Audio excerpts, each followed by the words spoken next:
Stupéfaction, huée, sifflet et règlement de compte, on peut dire que le conseil municipal de Colomiers a été pour le moins agité vendredi. Bonsoir Patrick Gimena. Un rappel rapide du contexte. Dimanche 30 mars, donc, Karine Traval-Michelet est élue, maire de Colomiers, juste devant votre liste avec 198 voix d'écart. Votre liste, on le rappelle, Mieux vivre à Colomiers. Alors, coup de théâtre au conseil municipal de vendredi, vous annoncez avoir déposé un recours devant le tribunal administratif et en préfecture. Pourtant, ce dimanche soir 30 mars, en direct sur notre antenne et au téléphone, vous nous disiez ne pas contester la victoire de Karine Traval-Michelet. Tout à fait. Ne pas vouloir la contester. Tout à fait. Qu'il me soit d'abord permis de remercier tous les gens qui, au second tour, ont voté pour Vivre mieux à Colomiers. Il y a eu 5900 personnes, 5900 citoyens qui ont créé un véritable mouvement populaire qu'on peut estimer être un véritable fait historique, puisque dans toute l'histoire de la ville de Colomiers, jamais il y avait eu un écart aussi infime. Donc je ne suis pas un mauvais perdeur. Je reste persuadé que quand remonte du terrain un certain nombre de faits qui nous ont été relayés par des citoyens, mais que nous avons pu observer, il est de notre devoir, je dis bien de notre devoir, de dire stop, là c'est pas possible. Il y a des choses que je qualifie de déloyales. L'élection municipale, c'est quoi? C'est plusieurs listes qui se présentent. Il y a un code électoral et l'équité de traitement doit être le même pour tout le monde. Alors, que remettez-vous en cause précisément? Ces règles électorales n'ont pas été respectées par tout le monde. C'est-à-dire?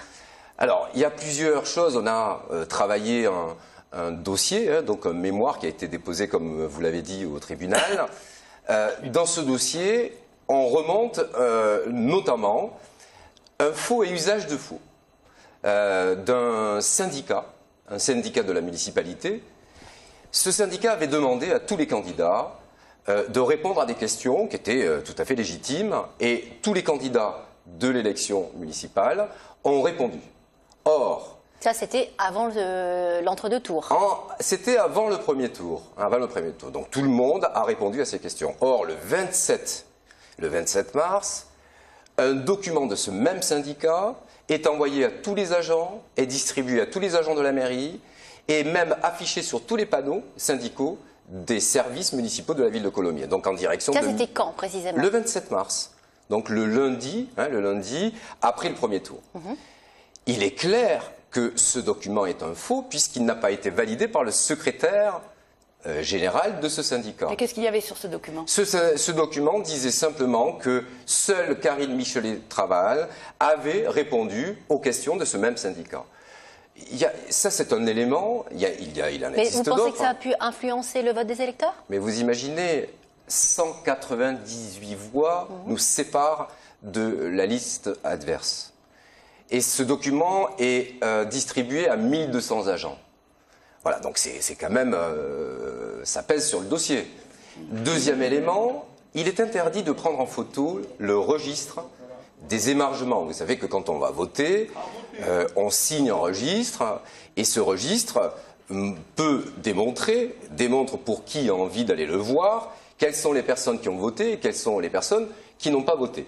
Donc ce registre est absolument à la disposition de qui souhaite le regarder, de manière à mobiliser des gens qui ne seraient pas allés voter au premier tour pour qu'ils puissent voter au deuxième tour.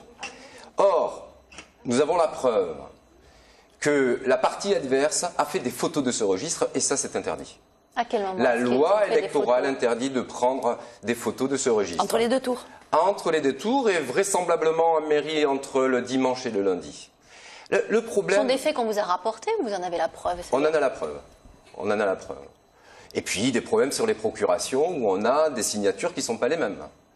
Mais aussi des panneaux d'information municipaux qui sont installés... Mais ça, des signatures qui ne sont pas concordantes, ça peut être vérifié le jour même, le jour du vote. En tout cas, a priori, ça n'a pas été vérifié. Donc, voilà, dans le dossier, il y a encore d'autres éléments. Il y a un magazine, alors, il a été distribué, la parution d'un magazine municipal qui a été distribué le samedi, voire même le dimanche, jour de l'élection. Et ça aussi, le code électoral... Un magazine culturel. Un magazine culturel qui n'avait pas trait à l'élection. D'accord. Mais il est interdit de distribuer un magazine d'information municipale le samedi et le dimanche. D'autant plus que ce magazine faisait état d'informations relatives à des manifestations qui dataient du 19 mars. Pourquoi le faire le vendredi, le samedi et le dimanche, jour de l'élection? Donc là aussi, nous avons des témoignages et je fais un appel à toutes les columérines et columérins. Si des habitants ont constaté un certain nombre de griefs, nous souhaitons ramasser tous ces témoillages. C'est un appel à tous vos électeurs que vous faites là. C'est un appel à tous vos électeurs que vous faites. On étoffe le dossier, nous avons déjà des témoignages. Et voilà, il y a des choses que la morale réprouve. Ce qui est sûr, c'est que la liste Vivre mieux à Colomiers a fait une campagne propre, a fait une campagne digne. Pour moi, c'était un motif d'exclusion que de voir certains de mes colistiers insulter ou dire quoi que ce soit sur la partie adverse. Pour moi, c'est vraiment un principe. Je m'engage dans une élection... Vos colistiers ont été insultés, c'est ça que vous dites? Moi-même, j'ai été insulté. Vous savez, entre le premier et le deuxième tour, je ne m'attendais pas à ce qu'il y ait une campagne aussi dure. Et j'étais étonné. C'est la politique en même temps, c'est le jeu de la politique. Hein. C'est peut-être le jeu de la politique, mais les Français, il y a un tel désamour avec la politique que taper pour taper, lancer des anathèmes sur la partie adverse, c'est pas ça qui fait avancer le schmilblick.